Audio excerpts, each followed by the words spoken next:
10,000 பெறுமதிப்புள்ள நகைக்கு ஒவ்வொரு இடத்துல 18% போடுவாங்க, 20% போடுவாங்க. 20%னா ரூ. 2,000 மதிப்பு. அந்த பொருளை நான் வெறும் ரூ. 500 ரூ. 1,000 மட்டும் கொடுத்து வாங்கணும் அப்படின்னு எதிர்பார்த்தீங்கன்னா அது தப்பு. இந்திய ரூபாயோட மதிப்பு வீழ்ச்சியில் இருக்கிறனால அந்த ரேட் பெருசாக இறங்கலை. இல்லைன்னா நமக்கு ரூ. 60, 50, 40 வரணும் அமெரிக்க டாலர். அப்போ வரணும்னா நம்மக்கிட்ட கைவசம் இருக்கிற அந்நிய செலாவணியை நினைச்சா இப்போ விலையை குறைக்கிறதுக்கு நிறைய சான்சஸ் இருக்கு. அவங்க முடிவு பண்ணாங்க அப்படின்னா தங்கத்தோட விலையை குறைக்கலாமா? இப்போதைக்கு இறக்குமதி வரியை 6% எடுத்தா ரூ. 6,000 ஒரு சவரனுக்கு குறையும். 10 கிராமுக்கு 6%, 1 லட்ச ரூபான்னா ரூ. 6,000 குறையும். டாலருடைய மதிப்பு உயரவர் தங்கத்தோட ரேட் உயரணும் அப்படி கிடையாது. டாலருக்கும் இதுக்குமே சம்மந்தமே இல்லை. மாறா என்ன சொல்ல போனா டாலருடைய மதிப்பு குறைய குறைய தங்கத்துடைய விலை உயருது. இப்போ மக்கள்கிட்ட உள்ள புழக்கத்தில் உள்ள கள்ள தங்கத்தெல்லாம் வாங்கிட்டு திருப்பி கவர்மெண்ட் ரிட்டர்ன் கொடுக்கறதுக்கான வாய்ப்புலாம் அப்படி வந்தால் தங்கம் குறையுமா சார்? கண்டிப்பாக அது ஒரு முயற்சி, நல்ல முயற்சி. அதை கவர்மெண்ட் அதை நம்ம கள்ளத்தங்கம்னு சொல்ல முடியாது. எல்லாமே கள்ளத்தங்கம்ன்றது எப்படின்னா வெளிநாடுகள்லேருந்து கடத்தி வந்து மறைமுகமாக கொண்டு வர தங்கம் தான் கள்ளத்தங்கம். இது கள்ளத்தங்கம் கிடையாது. புதிய தலைமுறை டிஜிட்டல் நேயர்களுக்கு வணக்கம். இன்னைக்கு தங்கத்தோட விலை ஒரு கிராம் பார்த்தீங்கன்னா 11,450 ரூபாய் உயர்ந்திருக்கு. அதாவது ஒரு சவரன் பார்த்தீங்கன்னா கிட்டத்தட்ட 91,600 ரூபாய் உயர்ந்திருக்கு. ஆனால் கடந்த சமீப காலமாக தங்கத்தோட விலை ஓரளவு குறைஞ்சிருக்கு. இதுக்கு குறைய என்ன காரணம்? இனி வரும் காலங்கள் தங்கம் குறையுமா? இந்த நேரத்தில் தங்கம் வாங்கலாமா வேண்டாமா? இன்னும் பல்வேறு சந்தேகங்கள் மக்களுக்கு இருக்குது. இந்த சந்தேகங்கள்லாம் தீர்க்கிறது நம்முடன் கோல்டு குரு சாந்தகுமார் அவர்களுக்கு அவர் நிறைய விஷயம் கேட்டு தெரிஞ்சுக்கலாம். வாங்க சார். வணக்கம். வணக்கம் விமல், நல்லா இருக்கீங்களா? எப்படி இருக்கீங்க? குட் நல்லா இருக்கும் சார். இப்போ நம்ம சமீப காலமாக பார்த்தோம் தங்கத்தோட விலை ஓரளவு குறைஞ்சிச்சு, அதிகமாக இல்லை, கம்மியாக குறைஞ்சிருக்கு. இனி வரும் நாட்களில் இது படிப்படியாக குறையறதுக்கான வாய்ப்பு இருக்கா இல்லை இன்னும் அதிகரிக்குமா சார்? விலை ஏறினது இது ஒரு பெஞ்ச் மார்க் மாதிரி. இந்த 1 lakh, நியர்லி 1 lakh, 95,000, 1 lakh அப்படின்ற லெவல் வந்தாச்சு. இதிலேருந்து பார்த்தோம்னா ஒரு 5-8% தான் குறையறதுக்கு வாய்ப்பு இருக்குது. அதிலே இப்போ 5% குறைஞ்சிருச்சு. இன்னும் மிஞ்சி போனால் கரெக்ஷன் வந்தால் கூட ஒரு 3% குறையும், அவ்வளோதான். அதுக்கு தவிர பெரிய அளவுக்கு மாற்றம் வர்றதுக்கு வாய்ப்பு இல்லை.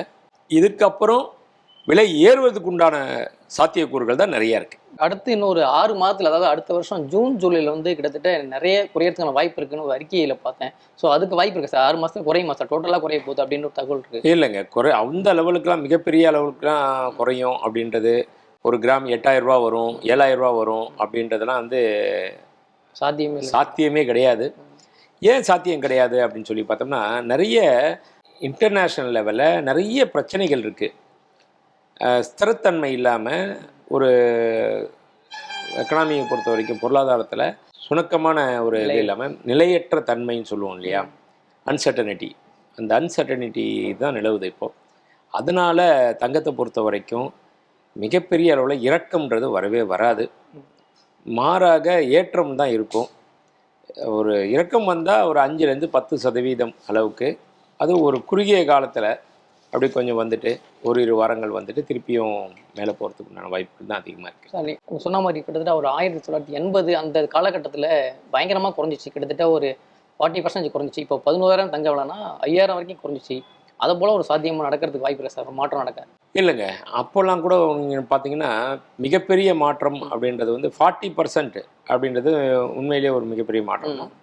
அந்தளவுக்கு 40% குறையிறதுக்கு சான்ஸ் இல்லை. இப்போ இன்றைக்கி இருக்கிற ஒரு சுச்சுவேஷன், இன்றைக்கி இருக்கிற ரேட்டுன்னு வைங்களேன், ஒரு 11,500 ரூபா இருக்குது சுமாராக. அப்படின்னா இதிலேருந்து 40% குறையுது அப்படின்னா ஒரு 4,000 ரூபா, 4,500 ரூபா குறையணும். அப்போது 7,000 ரூபாய்க்கு கிராமுக்கு வரணும். 7,000 ரூபா கிராம் வர்றதுக்கு சாத்தியமே இல்லை. அப்படி குறையுது நம்ம. ஆமாம், 100 ரூபா 200 ரூபா குறைஞ்சிச்சுன்னா அது பெரிய மாற்றமே இல்லை. ஆனால் அப்படி குறைஞ்சிதுன்னு வச்சுக்கோங்க, ஒரு கால் நிலமெல்லாம் எல்லாத்தையுமே விற்றுட்டு கூட தங்கத்தில் இன்வெஸ்ட் பண்ணலாம். கண்டிப்பாக சார். ஆமாம், வேறு எங்கெங்கே சோர்ஸ் இருக்கோ. ஆனால் நமக்கு மனசில் என்ன ஆகிடும் தெரியுமா, அப்படி குறைஞ்சிச்சுன்னா ஐயோ இன்னும் குறையுமா, அதுக்கு பிறகு மனநிலை மாறும் மக்களுக்கு. அதில் இன்வெஸ்ட் பண்ணவே முன் வர மாட்டாங்க. ஆனால் அப்படி வர்றதுக்கு உண்டான பாசிபிலிட்டிஸ் ரொம்ப கம்மி. ஏன்னா இப்போ பொருளாதார ரீதியாக அமெரிக்காவில் பின்தங்கி இறங்கி வந்துட்டு இருக்காங்க. இந்த டைமில் தங்கத்தோட தாக்கம் ஆனால் அவங்க தான் டாலர் மதிப்பு தான் வச்சு தங்கத்தோட விலையை நிர்ணயிக்கிறாங்க. இப்போ பொருளாதாரம் ரொம்ப பின்தங்கி போயிடுச்சு அமெரிக்காவில் இப்போ ரீசெண்டாக. அதனால தங்கம் குறையுமா சார்? டாலர் மதிப்பு தான் தங்கத்தை நிர்ணயிக்கிறது கிடையாது. அப்படின்னு பார்த்தா டாலர் மதிப்பு நிர்ணயிக்கிறதா இருந்தால் டாலருடைய மதிப்பு குறைய குறைய தங்கத்தினுடைய ரேட்டும் குறையணும். டாலருடைய மதிப்பு உயரவர் தங்கத்தோட ரேட் உயரணும். அப்படி கிடையாது. டாலருக்கும் இதுக்குமே சம்மந்தமே இல்லை. மாறா என்ன சொல்ல போனால் டாலருடைய மதிப்பு குறைய குறைய தங்கத்தினுடைய விலை உயருது. இப்போ ஆல்டர்னேட் அப்படி போகுது. ஏன் அப்படின்னா முன்னொரு காலத்துலலாம் இருந்துச்சு பாருங்களேன், க்ரூட் ஆயிலோட விலை குறைஞ்சின்னா தங்கத்தில் விலை ஏறும், பெட்ரோல் டீசல் விலை ஏறும், அந்த மாதிரிலாம் இருக்கும். ஆனால் இப்போ வந்து அது கிடையாது. ஏன்னா அமெரிக்க டாலரில் இன்வெஸ்ட் பண்ணுறவங்க எல்லாருமே சப்போஸ் அதை கையிருப்பு வச்சுருக்கவங்க, மிகப்பெரிய முதலீட்டாளர்கள், மற்ற நாடுகள் எல்லாமே டாலருடைய மதிப்பு வீழ்ச்சி அடையுது அப்படின்றதுக்காக இவங்க என்ன பண்ணுறாங்க, கோல்டில் இன்வெஸ்ட் பண்ணுறாங்க. கோல்டுனுடைய ரேட் இப்போ விலை உயர ஆரம்பிச்சிருச்சு. அது ஒரு மிக முக்கியமான ரீசன். இதுலேருந்தே தெரியும் கோல்டுக்கும் டாலருக்கும் உண்டான இதே கட் ஆகிடுச்சு. இந்த முறையை வந்து கட் பண்ணதே வந்து பார்த்திங்கன்னா 1971 இது நடந்துருச்சு. 1971 ரிச்சர்ட் நிக்சன் சொல்லிட்டு அப்போதைய அமெரிக்க பிரசிடெண்ட்டாக இருந்தவர், அவர் இருந்த பீரியட்லேயே இதுக்கும் இந்த இதை எடுத்து விட்டுட்டார்.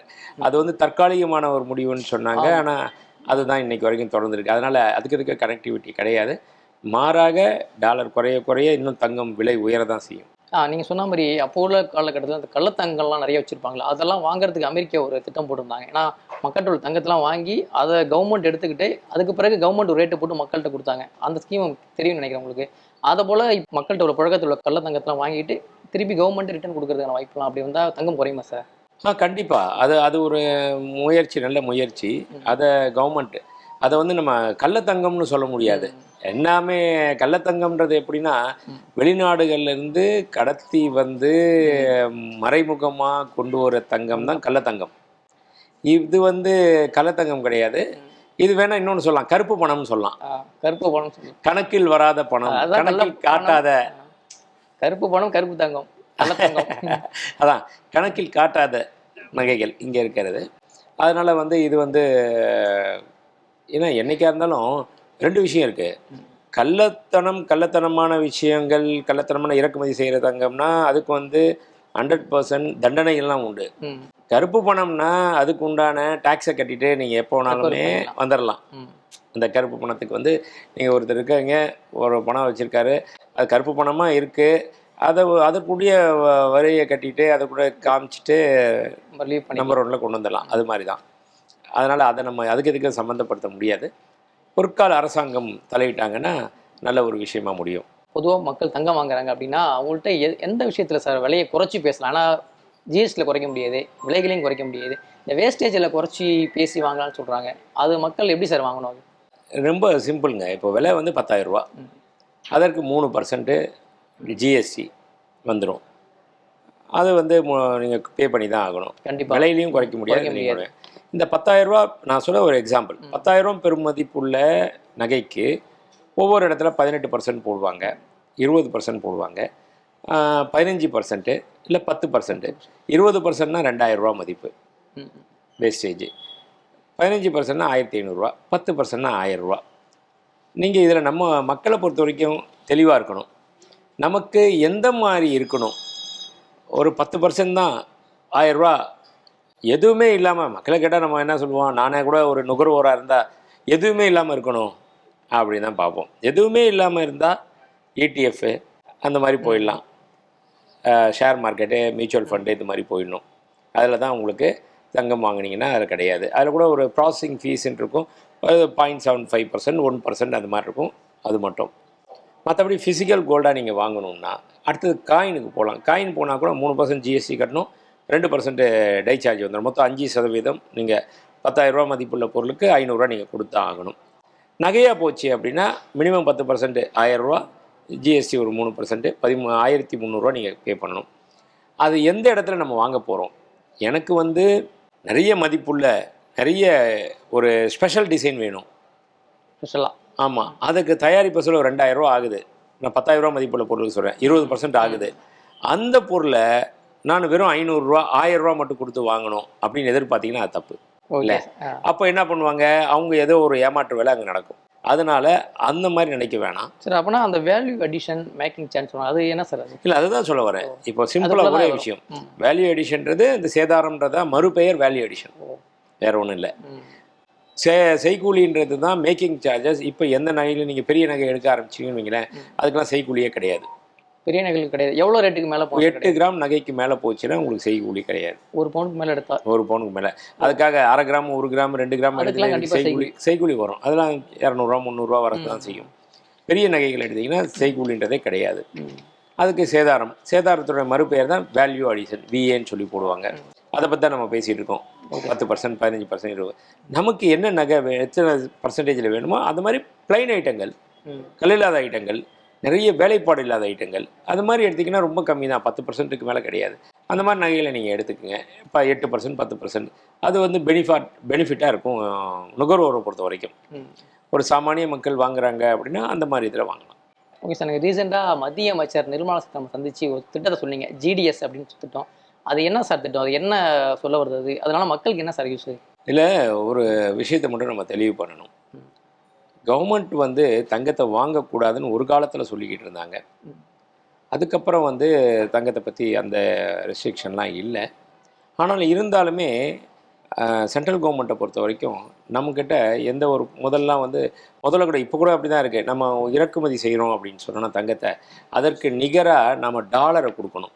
நம்ம இறக்குமதி எந்த அளவுக்கு செய்கிறோமோ அந்த அளவுக்கு அதே பொருளை ஏற்றுமதியும் பண்ணோம்னா பிரச்சனையே கிடையாது, பேலன்ஸ் ஆகிடும். ஆனால் நம்ம இறக்குமதி பண்ணுறது 100%, அதில் 20% மட்டும்தான் ஏற்றுமதி பண்ணுறோம். அப்படின்னா மீதி 80% நம்மள்கிட்ட கைவசம் இருக்கிற டாலரை அந்நிய செலாவணியாக கொடுக்குறோம். அது ஒரு கவர்மெண்ட்டை பொறுத்த வரைக்கும் மிகப்பெரிய சேலஞ்சு தான். சொல்லுவாங்க அடிக்கடி, அத்தியாவசிய பொருளுக்கு நாங்கள் அது மாதிரி செலவு பண்ணலாம், ஆனால் இது வந்து ஒரு ஆடம்பர பொருள், இதுக்கு வந்து பண்ணக்கூடாது அப்படின்னாங்க. அதுக்காக தான் நான் வந்து நம்ம நிதியமைச்சர் அவர்களை, மாண்புமிகு நிதியமைச்சர் நிர்மலா சீதாராமன் அவர்களை சந்திக்கக்கூடிய வாய்ப்பு கிடைச்சிது. அப்போது பேசுகிறப்போ நான் ஒரு கோரிக்கையை சொன்னேனே, அவங்க கூட பாராட்டினாங்க. பரவாயில்ல, நீங்கள் இதை எழுத்துப்பூர்வமாக கொடுங்க. நாங்கள் கொடுத்துருக்கேன் எழுத்துப்பூர்வமாகவும். கோல்டு குரு சார்பில் நான் லெட்டரில் எழுதிட்டு போயிருந்தேன் ஆல்ரெடி. இது நடைமுறைக்கு வந்துருச்சுன்னா மக்களுக்கு எவ்வளோ சார் யூஸாக இருக்கும்? ரொம்ப பெரிய யூசேஜ் இருக்கும். நல்ல ஒரு திட்டம். இதை வந்து இன்னும் ஃபைன் டியூன் பண்ண வேண்டியது அவங்களுடைய பொறுப்பு. அதெல்லாம் பண்ணிட்டு பண்ணணும். இது என்னன்றதை கொஞ்சம் தெளிவுபடுத்துகிறேன். ஏற்கனவே அரசாங்கம் வந்து ஐடிஎஸ், விடிஎஸ் அப்படின்னு சொல்லி வாலண்டரி டிஸ்க்ளோசர் ஸ்கீமு, அப்புறம் ஐடிஎஸ்ன்றது இன்கம் டிஸ்க்ளோசர் ஸ்கீம் அப்படின்னு சொல்லிட்டு, அது மாதிரி ஜிடிஎஸ் கோல்டு டெபாசிட் ஸ்கீம் அப்படின்றத. அதனுடைய நான் சொன்ன விஷயம் என்ன அப்படின்னா, நம்ம வந்து உலகத்திலேயே மொத்தம் இருக்கிறது 2 லட்சம் டன் இதுவரைக்கும் இருக்கிற தங்கம். உலகத்திலேயே நாடுகளோட கையிருப்பு, வீட்டுகளோட கையிருப்பு எல்லாமே நம்பர் 1 நம்பர் 2 எல்லாமே சேர்த்து சொல்கிறேன். அந்த தங்கத்தை எல்லாம் ஒன்று சேர்த்தோம் அப்படின்னா 75 அடி உயரமுள்ள ஒரு கட்டடம், அகலம் கோல்டுலேயே கட்டலாம். அதை அப்படியே கோல்ட்லேயே ஃபுல்லாக அந்த டென்சிட்டி அந்த இதோட வச்சோம்னா அந்த அளவுக்கு தான் அந்த 2 லட்சம் டன் தங்கம் அப்படின்னு சொல்கிறது. அந்த 2 லட்சம் டன்னில் நாம் இப்போது நம்ம அரசாங்கம் கைவசம் வச்சுருக்கிறது அப்படின்னு பார்த்தீங்கன்னா வெறும் 876 டன்னு தான் இந்திய அரசாங்கம். 8133.4 டன் தான் வச்சுருக்காங்க அமெரிக்க அரசாங்கம் கைவசம் வச்சுருக்கு. அதுக்கப்புறம் ஜெர்மன், இட்டாலி, ஃப்ரான்ஸு, ரஷ்யாலாம் பார்த்திங்கன்னா 2333 டன் கைவசம். சைனா வந்து 2280 டன் வச்சுருந்தாங்க. இப்போ ஒரு 18 டன் வாங்கியிருக்காங்க. ஸோ 2298 டன் சைனா வச்சுருக்காங்க. சுவிட்சர்லாந்துன்ற நம்ம பார்லாம் பார்க்குறோம் பார்த்தீங்களா, அந்த சுவிட்சர்லாந்துக்கிட்டேயே இருக்கிற தங்கமே 1040 டன்னு தான். சுவிட்சர்லாந்து வந்து 7வது இடம், இந்தியா வந்து 8வது இடத்துல இருக்குது. நமக்கு பின்னாடி தான் ஜப்பான்னா ஒரு காலத்தில் நிறைய வல்லரசு நாடு ஆகிட்டாங்க ஜப்பான். ஆமாம், ஜப்பானே நமக்கு பின்னாடி தான் 846. அதுக்கடுத்து நெதர்லாந்து 612 டன்னு இந்த மாதிரி வச்சுருக்காங்க. ஆக மொத்தம் இந்த ஒட்டு மொத்தம் முதல் 10 வரிசையில் இருக்கிற அந்த நாடுகளுடைய தங்கம் பார்த்திங்கன்னா 23,361 டன் தங்கம் இருக்குது கைவசம். ஆனால் அந்த 10 நாடு வல்லரசு நாடுகள்கிட்டையும் இருக்கிற தங்கத்தை காட்டியும் நம்ம மக்கள்கிட்ட இருக்கிற தங்கம் அப்படின்னா 25,000 டன்னுக்கும் அதிகமாக இருக்குது. இது நான் சொல்லலை, வேர்ல்டு கோல்டு கவுன்சிலே சொல்கிறாங்க. இந்த மாதிரி இவ்வளோ டன்னு வந்து மக்கள்கிட்ட, இந்திய மக்கள்கிட்ட இருக்குது. இது உலகத்திலேயே அதிகமாக வச்சுருக்க மக்கள் நம்ம மக்கள் தான், அந்த அளவுக்கு இருக்குது. இதில் வந்து பார்த்திங்கன்னா குறைஞ்சது 25,000 டன்னுன்னா அதில் 10-15,000 டன் வந்து சும்மாவே தூங்கி கிடக்குது. வீட்லயே வச்சிருக்காங்க, இந்த யூஸும் இல்லாம. யூஸே இல்லாமல் அணிகலனாகவும் போடலை. என்ன பழைய சில இதில் பழைய நகைகளாக இருக்கும், உடஞ்சி போன நகைகள், யூஸ் பண்ணாத நகைகள். அப்புறம் நீங்கள் சொன்ன மாதிரி பிளாக் மணி, பிளாக் கோல்டுன்னு கணக்கில் வராத வச்சு பதுக்கி வச்சுருக்காங்க மிகப்பெரிய செல்வந்தர்கள்கிட்ட, மற்ற ஆட்கள்கிட்ட எல்லாமே. அதை தொழிலதிபர்களாகட்டும், அரசியல்வாதிகளாகட்டும், அந்த மாதிரி நிறைய பேர்கிட்ட மறைமுகமாக இருக்கு இல்லையா. மக்கள்கிட்ட, பொதுமக்கள்கிட்ட இருக்க தங்கத்தை கூட நீங்கள் வாங்க வேணாம். அந்த மாதிரி மறைமுகமாக பதுக்கி வச்சிருக்க தங்கத்தை ஒரு ஸ்கீம் மட்டும் கொண்டு வரணும் அரசாங்கம். அதுக்கு தான் வழி சொன்னேன். நமக்கு வந்து வருஷம் ஒன்றுக்கு 750லேருந்து 800 டன் நம்ம இம்போர்ட் பண்ணுறோம் ஒரு வருஷத்துக்கு. நமக்கு தேவை. எதுக்காக இம்போர்ட் பண்ணுறோன்னா, மக்களுக்காக. மக்கள் வந்து வாங்குறாங்க, அதுக்கு தங்கம் வேணும், முதலீடு பண்ணுறாங்க, அதுக்கு தங்கம் வேணும், இண்டஸ்ட்ரியல் யூஸ் இந்த மாதிரிலாம் நிறைய பண்ணுறோம். அப்படி இருக்கும் பட்சத்தில் மொத்தம் இருக்கிறதுல ஒரு அனௌன்ஸ்மெண்ட் கொடுத்தாங்கன்னா, எனக்கு வந்து நம்ம நாட்டுக்காக நம்ம ஸ்கீம் கொண்டு வரோம் மக்களுக்காக, நீங்கள் உங்கள்கிட்ட இருக்க தங்கத்தை எவ்வளோ இருந்தாலும் பரவாயில்ல, நீங்கள் வந்து டெபாசிட் பண்ணுங்கள். மறைமுகமாக வச்சுருக்க தங்கத்தையே. அதில் பல பேர் தப்பாக கூட புரிஞ்சுக்கிறாங்க. நாங்கள் இருக்கிறதே 10 பவுன், என்கிட்ட நகையை கேட்குறீங்க. வேணாம், நீங்களாம் பத்திரமா வச்சுக்கோங்க, அதை கொடுக்க வேணாம். ஏன்னா உபரியாக வச்சுருக்கவங்க யாரோ அவங்க கொடுக்கட்டும். அப்படி கொடுக்குறப்போ அதுக்காக தான் சொல்கிறது, நீங்கள் மறைமுகமாக வச்சுருக்க தங்கத்தை கூட கொண்டு வந்து கொடுங்க, உச்ச வரம்பு கிடையாது, எவ்வளோ வேணால் டெபாசிட் பண்ணுங்கள். அப்படின்னா நம்ம கேட்குறது வெறும் 20% வந்தால் போதும். 25,000 டன்னில் 20% அப்படின்னு சொன்னோம்னா 5,000 டன் உள்ள டெபாசிட் வந்துடும் ஈஸியாக. கணக்கே கேட்க மாட்டேன் அப்படின்னா அவனுக்கு நம்பர் 1 ஆகிடும். அவனுக்கு ஒரு 8 வருஷம் கழித்து அதுக்கப்புறம் அதை அக்கௌண்ட்லேயும் வந்துடும். உங்களுக்கு வரி சலுகை உண்டு அப்படின்னா கொண்டு வந்து கொடுத்துருவாங்க. ஏன்னா இன்னொன்று அவங்களோட மென்டாலிட்டினா எப்படின்னா, என்றைக்காவது ஒரு சட்டம் வந்துச்சு, இந்த நில உச்சவரம்பு மாதிரி வந்துருச்சுன்னா, அது மாதிரி தங்க உச்சவரம்புன்னு வந்துருச்சுன்னா நம்ம என்ன பண்ணுவோன்ற வயிற்றில் நெருப்பை கட்டிகிட்டு இருப்பாங்க. அவன் சேர்த்து வச்சுருப்பான் எப்படியோ. ஆனால் அதெல்லாம் வந்து பாதுகாக்கிறது பெரிய வேலை இல்லை. இந்த மாதிரி ஒரு இது பண்ணியாச்சுன்னா 100% வந்துடும். நீங்கள் சொன்னது அமெரிக்கா ஒரு முறை இந்த திட்டத்தை பயன்படுத்தியிருக்காங்க. அதான் ஏற்கனவே கேள்வியை கேட்டீங்க, நான் அதை ஸ்கிப் பண்ணிடலான்னு தான் பார்த்தேன். நீங்கள் விடாமல் திருப்பி அடுத்த கேள்வியை கேட்குறதுனால தான் சரி, அதை பற்றி தெளிவாக சொல்லலாம். நமக்கு அது வந்து மக்களுக்கு பெரும்பாலும் யூஸ் பண்ணுவாங்க. ஆமாம், அப்படி பார்த்தோம்னா அந்த தங்கமெல்லாம் வரும். ஒரு 20% வந்தாலே போகும். அப்போ 5,000 டன் உள்ளே வந்துடும். அப்படி 5,000 டன் உள்ளே வந்துச்சுன்னா அடுத்த வரக்கூடிய ஒரு 7 வருடங்களுக்கு நாம் தங்கத்தை வெளிநாடுகள்லேருந்து இறக்குமதி பண்ணணுன்ற அவசியம் கிடையாது. விலை குறையுமா? விலை கண்டிப்பாக குறையும். ஏன் குறையும்? அதுதான் முக்கியமான கேள்வி. ஆமாம், ஏன் குறையும் அப்படின்னு சொன்னால் அதை பற்றி கூட டீட்டெயிலாக ஆல்ரெடி சொல்லியிருக்கேன். இருந்தாலும் ஏன் குறையும்னா, அந்த நம்ம வந்து டாலராக தானே கொடுக்குறோம். டாலருடைய மதிப்பு இந்திய ரூபாயோட மதிப்பு ஒன்றா வச்சுக்கோங்க. பாருங்கள், இப்போது டாலருடைய மதிப்பு வீழ்ச்சி அடைஞ்சால் கூட இந்திய ரூபாயோட மதிப்பு வீழ்ச்சியில் இருக்கிறனால அந்த ரேட் பெருசாக இறங்கலை. இல்லைன்னா நமக்கு 60 ரூபா, 60, 50 ரூபா, 40 ரூபான்னு வரணும் அமெரிக்க டாலர். அப்போ வரணும்னா நம்மக்கிட்ட கைவசம் இருக்கிற அந்நிய செலாவணியை நம்ம இது பண்ணாமல் இந்த மாதிரி விஷயத்தை நம்மள்ட்ட இருக்கிறதே மறுசுழற்சி மூலிமா இந்த 5,000 டன்னையும் கொண்டு வந்து பேங்க்கில் எல்லாத்தையுமே டெபாசிட் பண்ணி அதுக்கு த்ரூ தி பேங்க் சேனல் வச்சுக்கணும் அரசாங்கம். வச்சாச்சுன்னா அவங்களே திரும்பவும் என்ன பண்ணலாம், இதை விற்கலாம், பொதுமக்களுக்கும் விற்கலாம், நம்ம விற்பனைக்கு வர இது வியாபாரிகளுக்கும் விற்கலாம். அப்போ நம்ம இறக்குமதி பண்ணணுன்ற கான்செப்டே கிடையாது. இறக்குமதி பண்ணலைன்னா அந்த இறக்குமதி டியூட்டியும் கிடையாது. வெளிநாடுகளுக்கும் இங்கேக்கும் உள்ள 6% இந்த இது இருக்கு இல்லையா, இம்போர்ட் டியூட்டி, அதுவும் கண்டிப்பாக கிடையாது. இப்போ 1 லட்ச ரூபா இன்றைக்கி இருக்குது 10 கிராம் தங்கம்னா கிட்டத்தட்ட 6,000 ரூபா குறைஞ்சிரும். அப்படி இறக்குமதி வரி கிடையாது அப்படின்னு சொன்னால் கள்ள சந்தையில் வர தங்கம் அறவே வராது. அவனுக்கு லாபம் இருக்குனால தான் அங்கேருந்து எடுத்துகிட்டு வரான். இன்டர்நேஷ்னல் மார்க்கெட்டில் எல்லா சைனாவில், அமெரிக்காவில், சிங்கப்பூரில், துபாயில், ஸ்ரீலங்காவில், இந்தியாவில் எல்லாம் ஒரே விலை அப்படின்னா ஒரு பையிலும் அங்கேருந்து தங்கத்தை எடுத்துகிட்டு வரவே மாட்டான். ஏன் நம்ம ஊர்லேயும் அது ஒரே வேலை தானே. இதுக்கு என்ன சுண்டைக்காய் காப்பணும், சொமக்கூலி முக்காப்பணுன்ற மாதிரி இது எதுக்கு சுமந்துட்டு போகணும், இதுக்கு வேறு கணக்கை காட்டணும், அங்கேயே வாங்கிக்கலாம் அப்படின்னு வந்துடுவாங்க. அப்படி வந்தாச்சுன்னா கள்ள சந்தை வியாபாரம் தடுக்கப்படும். அப்படி தடுக்கப்பட்டாலே ஆர்கனைஸ்டு செக்டாராக மாறிடும் 100% இந்த ஜுவல்லரி ஃபீல்டு. அப்படி ஆர்கனைஸ்டு செக்டாராக வந்துருச்சுன்னா பதுக்கலே இருக்காது. பதுக்கலே இல்லைன்னா எல்லாமே நம்பர் 1ல் பில் போட்டாகணும். எல்லாமே நம்பர் 1ல் பில் போட்டால் ஜிஎஸ்டி கூடும். இன்றைக்கி ஜிஎஸ்டியோட வருமானம் இன்னும் ஏற்கனவே இருந்ததை விட இப்போ நிறைய கூடியிருக்கு, இன்னமும் பெரிய அளவில் கூடும். ஸோ மத்திய அரசாங்கம் இதெல்லாம் பரிசீலனை பண்ணி இந்த விஷயத்தை கொண்டு வந்தாங்கன்னா கண்டிப்பாக இந்திய ரூபாயோடைய மதிப்பு கூடும், அமெரிக்க டாலருடைய மதிப்பு குறையும்.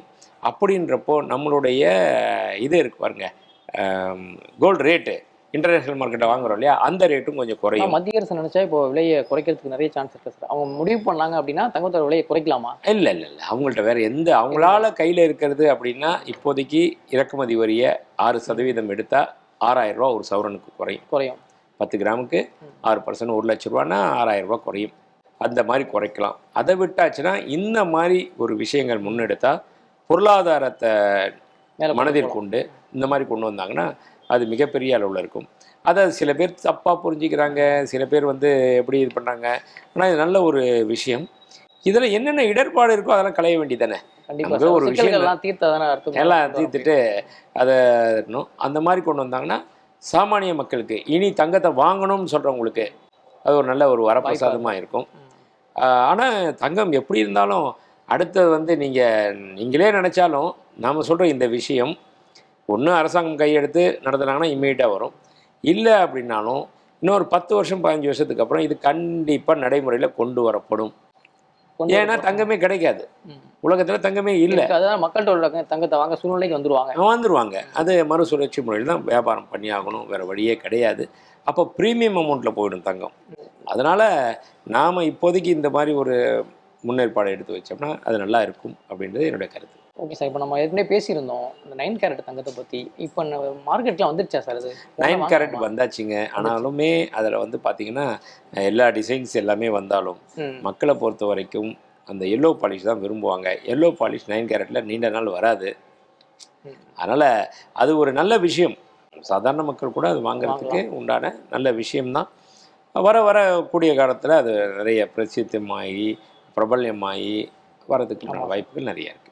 கடைசியாக ஒரு கேள்வி சார், சாதாரண மக்கள் இருக்காங்களா, அன்னைக்கு வேலைக்கு போய் வாழ்க்கையை ஓட்டுற மக்கள் இருக்காங்க, அவங்க எளிதாக தங்கம் வாங்கினா உங்களோட அட்வைஸ் என்ன சார் இருக்கும்? எப்படி வாங்கலாம் அவங்க? இல்லை, வேறு ஒன்றுமே இல்லை. அவங்க விலை ஏறுது இறங்குதுன்றது யாராலையும் கட்டுப்படுத்த முடியாது. இதற்கு நடுவில் மனித ஒழுக்கமும் தனி மனிதனுடைய சேமிப்பு திறனும் அவனுடைய தனி மனிதனுடைய உழைப்பும் இது எல்லாம் தான் 3 தான் ஒன்று சேர்ந்து அவங்கள கொண்டு வைக்க முடியுமே தவிர இது என்ன தான் நம்ம அட்வைஸ் பண்ணாலும் சரி அவங்க முயற்சி பண்ணணும். வாங்குறது வழின்றது சேமிப்பு ஒன்று தான் முக்கியமான வழி. அவங்க சிறுக சேர்த்து வச்ச பணத்தை கடையில் ஒரு நகைச்சீட்டு மாதாந்திர தவணை திட்டம் இருக்கு இல்லையா, அந்த மாதிரி நகை சிறு சேமிப்பு திட்டம் அதில் இன்வெஸ்ட் பண்ணி கொண்டு வந்தாங்கன்னா அடுத்த ஒரு வருஷத்தில் அது 1 கிராமாக இருந்தாலும் சரி 100 கிராமாக இருந்தாலும் சரி அதனுடைய நம்ம சேமித்து வாங்குறப்போ ஒரு ப்ரௌட் மூமெண்ட் வரும் தெரியுமா. அதை லைக் பண்ணி என்ஜாய் பண்ண ஆரம்பிச்சிட்டாங்கன்னா அடுத்தடுத்து வாங்க வந்துடுவோம். அதை தான் இன்னைக்கு நிறைய இந்திய மக்கள் ஃபாலோ பண்ணனால தான் நம்மள்ட்ட இந்த 25,000 டன் இருக்குது சேமிப்பு ஆஸ்பெக்ட்னு சொல்லி. நம்ம ஆட்கள் யாருமே எதுக்குமே சோட போனவங்க கிடையாது, வீண் போனவங்க கிடையாது, ஊதாரித்தனம் கிடையாது. 90% பார்த்திங்கன்னா ரொம்ப சேமிப்பு திறன் கொண்டவர்கள் தான். 10% ஆட்கள் தான் கொஞ்சம் அந்த ஊதாரித்தனமாக விடுறது. ஸோ அவங்கள பொறுத்த வரைக்கும் ஏற்கனவே ப்ரில்லியன்ட் நம்ம ஆட்கள்லாம் மற்ற மக்களை இது மேலை நாடுகளை பொறுத்த வரைக்கும் எப்படின்னா இன்றைக்கி ஒரு 3 லட்ச ரூபா சம்பளம் வருதுன்னா இதை வரதுக்குள்ளேயே 6 லட்ச ரூபாய்க்கு கடன் வச்சுருப்பான். அதை லோனில் வாங்கி இதை லோனில் வாங்கி இந்த கிரெடிட் கார்டு கலாச்சாரமும் தவணை திட்டமும் ஒரு பொருளை இஎம்ஐயில் கொடுக்குறதும் எல்லாம் மேலை நாடுகள்லேருந்து வந்தது தானே, நம்மள்கிட்ட கிடையாதுங்க அதெல்லாம். நம்ம மக்கள் எப்படின்னா ஒரு பொருளை வாங்குறோன்னா அதுக்கு உண்டான பணம் முழுதுமே கையில் வச்சுட்டு வாங்கக்கூடிய அளவுக்கு தான் இருந்தது. அது இன்னமும் இருக்குது. சில கடன் இல்லாமல் போகும். அதுதான் நிம்மதியான வாழ்க்கை, நிம்மதியான தூக்கம் வரும். அதனால மக்களை பொறுத்த வரைக்கும் ஏற்கனவே அந்த அவேர்னஸ் இருக்குது. திரும்பவும் மற்ற சாமானிய மக்களாகட்டும், நடுத்தர மக்களாகட்டும், மேல்தட்டு மக்களாகட்டும் நிறைய பேர் ஃபாலோ பண்ணுற இந்த விஷயம்தான். அதனால் இந்த சிறு சேமிப்பில் மாதம் தவணை சேர்த்திங்கன்னா நல்ல ஒரு விஷயமா இருக்கும்.